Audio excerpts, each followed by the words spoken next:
Did that phone number and SSN together match to an identity? Got it. Got it. And with the, yeah, good, good. Sure, I think there is also one other check they do, right? The eligibility check for the. Oh yeah, I wasn't gonna get into the weeds of that. What is an eligibility check? What is an eligibility check? Well, it's another step in the process that basically we're sending a request up to after the device possession check has occurred. We know that you have possession of that, the device associated with that mobile number. Then we send a check off to, request off to prove to say, hey, is this consumer eligible for pre-fill? And there's a few things that kind of lead into that. One is, I think whether they've got identity data available or not.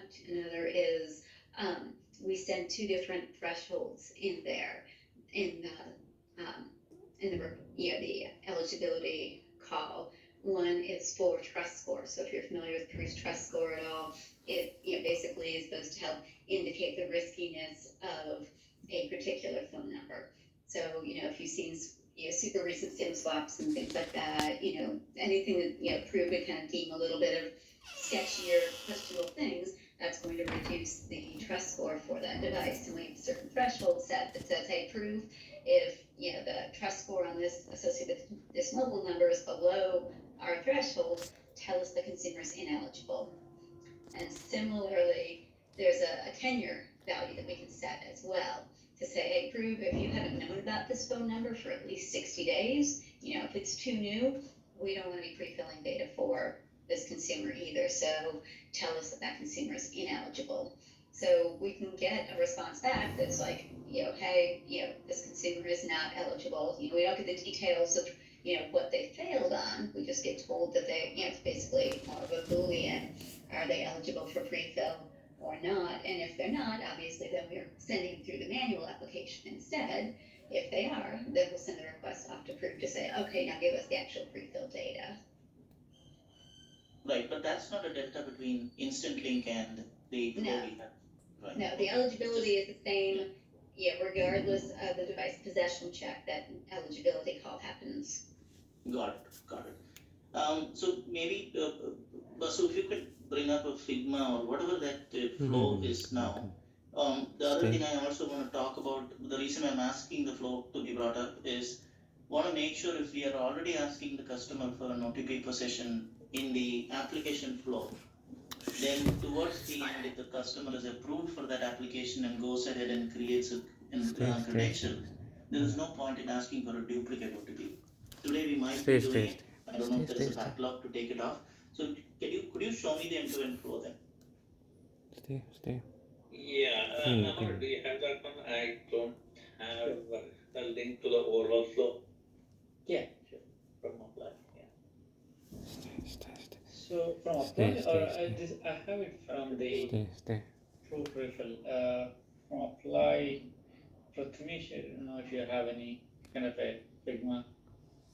You want Figma? I've got screen captures in a deck, if that might be helpful instead. I've just got to find the last version that I've got. So yeah, what were you looking for, Shinosh? Not just the application flow, the pro pre-fill plus filling up the application. My point is also to take it one step further, right? What if the customer goes ahead and gets the application approved, now wants to create credentials? Yeah, that's coordination that we need to do with Cheryl Granoff. There's been a little bit some conversation about trying to do that before, because we need to pass her information, or apply would have to pass her information that would help her understand what happened too. The fact that this one actually went through proof pre-fill, this one didn't go through proof pre-fill. So because she's not going to just abandon an OTP on everything, and we may still want to do an OTP, or maybe not, depends on what your thoughts are, in a case where I don't know how familiar you are with mobile auth. So we actually have 3 different ways that we do device possession check. The instant link, which we talked about, we send them the SMS message with the link in it, the OTP, as you know, and then the third is when the consumer first launches the apply flow, they get to, apply, sends them into, launches our widget. And our widget behind the scenes is really quickly going, hey, is this, device a mobile device or not? Basically looking at screen size.